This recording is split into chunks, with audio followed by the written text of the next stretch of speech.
மகான் உஷாரா இருக்கிறாரு. நீயே தான் தலைவரே இந்த ஏரியால மகானே.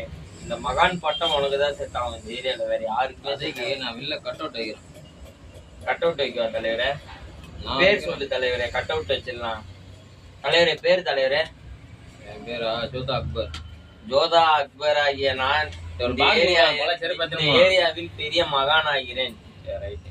அவ்வளவுதான். கூட பல செல் பத்துமா பாக்ஸ் இந்த ஏரியால நீங்க தான் மகான் பட்டத்தை உங்களுக்கு அந்த ரோல உள்ள வச்சு குடுக்குறேன். பேப்பரோட வச்சு குடுக்குறேன், பத்திரமா பாத்துக்கோங்க. இந்த ஏரியால நீங்க தான் கவர் தர மாட்டேன். கட்சி வரையும் கவர் பந்து ஐயா, கவர் ஃபைன் ஐயா. மோடி பிடிச்சிட்டு வரல. ஏன்னா அதுக்கு மோடி எல்லாம் பிடிக்க மாட்டாரு, கவர் வைக்கிறது இல்லை ஐயா.